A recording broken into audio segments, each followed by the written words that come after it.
اور دین کے معاملے میں آپ کہیں کہ جنہیں اب ہمیں پتہ ہی نہیں چلتا، اس پر وہ منع نہ کرے، ایسا ہو ہی نہیں سکتا۔ ان دو صفتوں میں کمال کیسے حاصل ہوتے ہیں؟ اللہ کی اطاعت کے ساتھ۔ شیطان اس کو دھوکہ دینے میں آسانی سے کامیاب ہو جاتا ہے، وہ اللہ کے نور کے ساتھ دیکھتا ہے۔ اس دور میں تو یہ بہت زیادہ ہے، لیکن وہ اس سے جان نہیں چھڑا پاتا، اور اب اللہ کے ساتھ اس کے اندر ہے، اور وہ ان الحق کا جو ہے وہ کون سا رستہ درست ہے، کون سا نادرست ہے۔ اب جو انبیاء ہیں وہ انسانیت کے درجے سے گرتا جائے گا۔ یہ کیا مطلب ہوا کہ وہ ہاتھوں اور آنکھوں والے تھے؟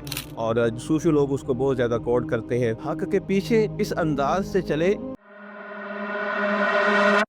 الحمد للہ رب العالمین والصلاة والسلام علی سید الانبیاء والمرسلین وعلی آلہ واصحابہ ومن تبعہم بإحسان الی یوم الدین، اما بعد۔ یہ قرآن پاک کی ایک آیت ہے، وَاذْكُرْ عِبَادَنَا إِبْرَاهِيمَ وَإِسْحَاقَ وَيَعْقُوبَ أُولِي الْأَيْدِي وَالْأَبْصَارِ۔ ہمارے بندوں ابراہیم، اسحاق اور یعقوب کا تذکرہ کیجئے۔ اولی الایدی، وہ ہاتھوں والے تھے، والابصار، اور آنکھوں والے تھے۔ اب سوال پیدا ہوتا ہے کہ ہر بندہ ہی ہاتھوں اور آنکھوں والا ہوتا ہے، تو یہ کیا مطلب ہوا کہ وہ ہاتھوں اور آنکھوں والے تھے؟ اصل میں جو انسانی کمال ہے، انسانی کمال، اس کا انحصار دو اوصاف پر ہے۔ کتنے اوصاف پر ہے؟ دو اوصاف پر انسانی کمال ہے۔ جتنے یہ دو اوصاف کسی شخص میں زیادہ ہوں گے، اتنا ہی وہ زیادہ کامل اور اکمل ہوتا جائے گا۔ جتنے کسی کے اندر یہ اوصاف کم ہوتے جائیں گے، اتنا ہی اس کا کمال ختم ہوتا جائے گا، اور وہ انسانیت کے درجے سے گرتا جائے گا۔ کون سے دو اوصاف ہیں؟ ایک وصف ہے حق اور باطل کی پہچان۔ حق اور باطل کی پہچان، عرفان۔ جتنا کسی کے اندر یہ وصف زیادہ ہے کہ وہ پہچان لے یہ بات درست ہے، یہ بات غلط ہے، یہ اس کے کمال کی علامت ہے۔ ٹھیک ہے، کہ آپ کو معلوم ہو جائے یہ چیز درست ہے، یہ چیز نادرست ہے۔ جتنا آپ کے اندر یہ وصف زیادہ ہے، پہچان زیادہ ہے، عرفان زیادہ ہے، علم زیادہ ہے، اتنا ہی آپ میں کمال زیادہ ہے اللہ رب العزت کی نگاہ میں۔ اور دوسرا یہ ہے کہ حق پہچاننے کے بعد پھر اس کی اتباع۔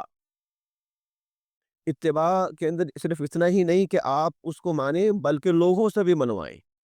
حق کے پیچھے اس انداز سے چلے کہ خود بھی اس کے علم بردار ہو اور دوسروں کو بھی اس طرف مائل کرے۔ حق میں چلنا اور ہوتا ہے، حق کا علم بردار ہونا اور چیز ہوتی ہے۔ جتنی کسی شخص کے اندر یہ وصف زیادہ ہے کہ وہ حق کا اتباع کرتا ہے، حق کے پیچھے چلتا ہے، اور حق کا علم لے کر اٹھتا ہے، حق کی طرف لوگوں کو بلاتا ہے، اتنا ہی اس کے اندر کمال زیادہ ہے۔ اب جو انبیاء ہیں وہ تمام انسانوں میں سب سے افضل ہیں۔ سب سے افضل کیوں ہے؟ کہ یہ دو اوصاف ان کے اندر بدرجہ اتم موجود ہیں۔ حق اور باطل کی پہچان بھی ہے، اور پھر حق کا اتباع بھی ہے۔ تو اس لیے اللہ رب العزت نے انبیاء کا جب تذکرہ کیا ہے تو ان کے انہی دو اوصاف کا تذکرہ کیا ہے۔ وَاذْكُرْ عِبَادَنَا إِبْرَاهِيمَ وَإِسْحَاقَ وَيَعْقُوبَ، ہمارے بندوں ابراہیم، اسحاق اور یعقوب کا تذکرہ کیجئے۔ وہ اولی الایدی والابصار، وہ بصیرت والے تھے۔ بصیرت کا کیا مطلب ہے؟ کہ آپ کو پتہ چل جائے، پہچان حاصل ہو جائے کیا چیز غلط ہے اور کیا صحیح ہے، کون سا رستہ درست ہے، کون سا نادرست ہے، کون سا طریق آپ کو اللہ کے قریب کرنے والا ہے، آپ کے نفع والا ہے، اور کون سا رستہ اور طریق ایسا ہے، کون سا صراط ایسا ہے جو آپ کو ہلاکت کی طرف لے جانے والا ہے۔ اکثر اس دور میں تو یہ بہت زیادہ ہے کہ ایک چیز نظر کچھ اور آ رہی ہوتی ہے، اس کے اندر حقیقت کچھ اور ہوتی ہے۔ ٹھیک ہے، آپ کو دکھاتے لوگ کچھ اور ہے، لیکن ہوتے وہ کچھ اور ہے۔ تو اللہ کے نبی کا یہ فرمان بھی ہے، اتقوا فراست المؤمن، مومن کی فراست سے بچو، فإنہ ينظر بنور اللہ، وہ اللہ کے نور کے ساتھ دیکھتا ہے۔ مومن، اس کے پاس کوئی زیادہ علوم نہ بھی ہو، لیکن اللہ کی اتباع ہو، اللہ کی اطاعت ہو، وہ نیکی کے راستے پر چلنے والا ہو، تو اس کے نتیجے میں اللہ اس کو ایسا نور دے دیتے ہیں، ایسا فرقان دے دیتے ہیں، ایسا عرفان اور پہچان دے دیتے ہیں کہ اس کے ذریعے سے وہ کھرے اور کھوٹے کی پہچان کر لیتا ہے، کون سا بندہ صحیح ہے، کون سا بندہ صحیح نہیں ہے۔ کون سا عمل درست ہے، کون سا عمل درست نہیں ہے، کون ہے جو باطل کے علم بردار ہیں اور ظاہر یہ کر رہے ہیں کہ جناب ہم حق کے لیے آواز اٹھانے والے ہیں۔ اتقوا فراست المؤمن فإنه ينظر بنور اللہ، مومن کے فراست سے بچو، یہ نہ سمجھو کہ یہ بول ایسا ہے تو اس کے ساتھ جو مرضی کر لو، فإنه ينظر بنور اللہ، وہ اللہ کے نور کے ساتھ دیکھتا ہے۔ یہی معنی ہے اس حدیث کا جو آپ نے شاید سنی ہو، اور صوفی لوگ اس کو بہت زیادہ کوٹ کرتے ہیں۔ اللہ تعالیٰ فرماتے ہیں من عادى لي وليا فقد آذنته بالحرب، جو میرے کسی ولی کے ساتھ دشمنی کر لیتا ہے میرا اس کے خلاف اعلان جنگ ہے۔ اور اس حدیث میں آگے جا کے آتا ہے کہ میری ولایت کیسے حاصل ہوتی ہے۔ اس کے بعد اللہ تعالیٰ فرماتے ہیں کہ جب کوئی بندہ میرے قریب ہو جاتا ہے، میرا ولی بن جاتا ہے، تو میں اس کا ہاتھ بن جاتا ہوں جسے وہ پکڑتا ہے، اور میں اس کی آنکھ بن جاتا ہوں جس سے وہ دیکھتا ہے، میں اس کا پاؤں بن جاتا ہوں جس سے وہ چلتا ہے۔ تو اس کا کیا مطلب ہے؟ اس کا مطلب یہ نہیں ہے کہ اللہ رب العزت اس کے اندر آ جاتے ہیں، حلول کر جاتے ہیں، اور اب اللہ کے ساتھ اس کے اندر ہے، اور وہ انا الحق کا جو ہے وہ نعرہ لگا دے کہ میں حق ہوں، میں اللہ ہوں، کہ وہ کہے کہ جناب میں اللہ نے کہا جی کہ فقط میں اس کا ہاتھ بن جائے تو اللہ میرا ہاتھ بن گیا۔ نہیں، ایسا نہیں ہے۔ اس کا مطلب یہ ہے کہ اللہ رب العزت اس کو سمجھ بوجھ اتنی عطا کر دیتے ہیں، فراست اس کے اندر اتنی آ جاتی ہے، نور اس میں، پہچان اتنی آ جاتی ہے کہ وہ وہی چیز پکڑتا ہے جس کو پکڑنے کا اللہ کا حکم ہے، اسی چیز کو دیکھتا ہے جس کو دیکھنے کا اللہ کا حکم ہے، اور اسی طرف اس کے پاؤں اس کو لے کر جاتے ہیں جس طرف چلنے کا اللہ نے اس کو حکم دیا ہے۔ اور جو غلط رستہ ہے وہ خود بخود اس سے بچ جاتا ہے، وہ اس کو دیکھتا نہیں ہے، وہ اس کو سنتا نہیں ہے، اس پر کان نہیں دھرتا، وہ اس کو پکڑتا نہیں ہے۔ یہ ہے اس کا مطلب کہ میں اس کا ہاتھ، اس کے کان، اس کی آنکھ اور اس کا پاؤں بن جاتا ہوں۔ تو یہ چیز کیسے حاصل ہوتی ہے؟ یہ نور، یہ فراست اور یہ ان دو صفتوں میں کمال کیسے حاصل ہوتے ہیں؟ اللہ کی اطاعت کے ساتھ۔ جتنا کوئی شخص زیادہ اللہ کی اطاعت کرے گا، اتنی ان کے ذریعے اوصاف زیادہ آتے جائیں گے۔ جتنا اللہ کے زیادہ قریب ہوگا، اتنی اس میں فراست بھی زیادہ آئے گی، اور حق کی اتباع کا جذبہ بھی اس کے اندر پیدا ہوگا، اس کے اندر عزیمت آ جائے گی، اس کے اندر بہادری آ جائے گی، وہ باطل کے خلاف بولنا سیکھ جائے گا، وہ اس میں بزدلی نہیں رہے گی۔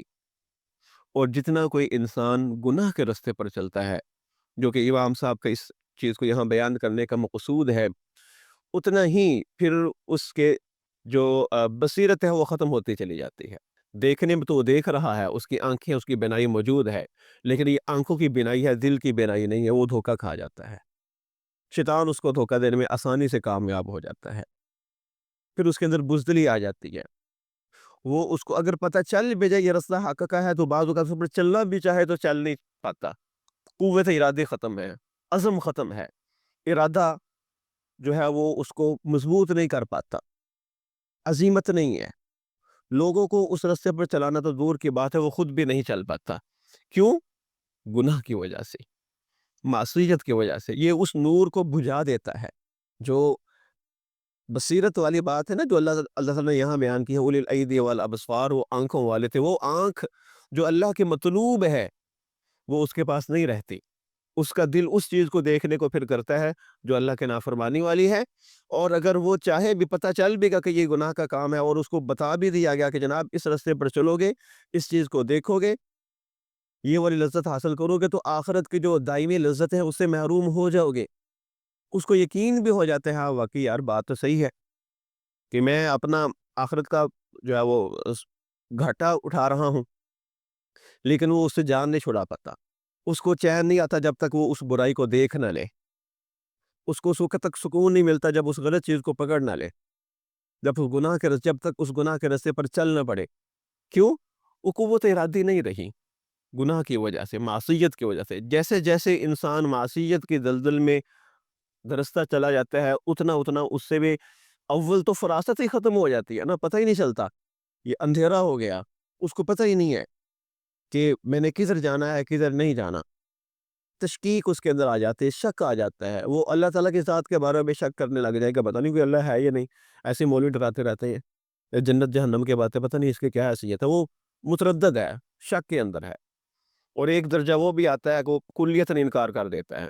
تو اول تو پہچان ختم ہو جاتی ہے، اگر پہچان ہو بھی جائے تو اس میں وہ قوت نہیں رہتی اس حق کے اتباع کی، اس کی تنفیذ کی۔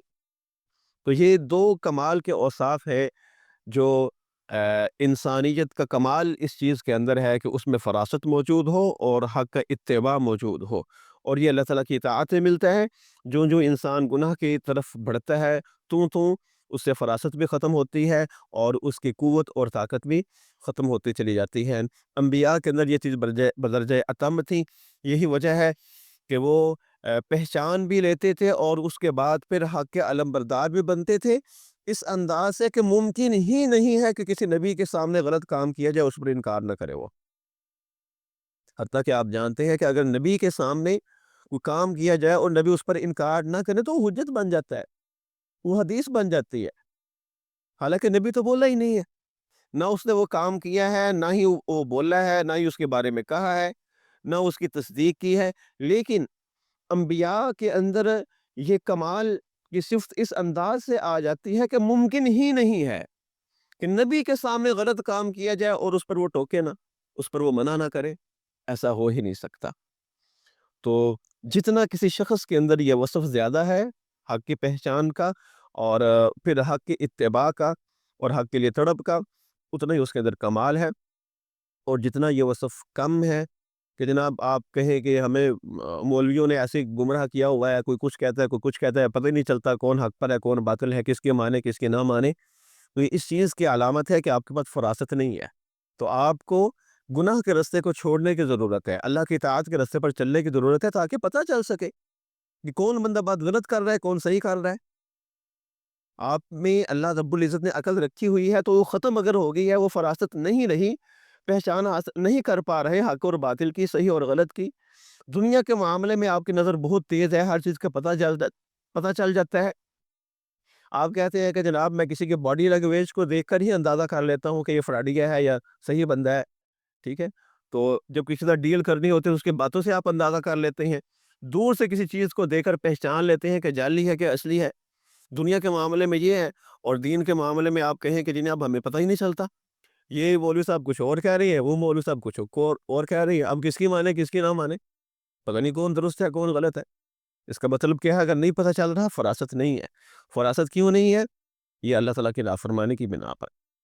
تو دعا ہے اللہ رب العزت ہمیں نافرمانی سے، گناہ سے بچنے کی توفیق عطا فرمائے، اور ہمیں اپنا نور عطا فرمائے، ہمیں فراست عطا فرمائے، ہمیں عزیمت مل جائے، ارادے میں پختگی اور طاقت ملے، حق کو ہم پہچانیں بھی اور حق کے رستے پر چلیں بھی۔ وآخر دعوانا الحمدللہ رب العالمین۔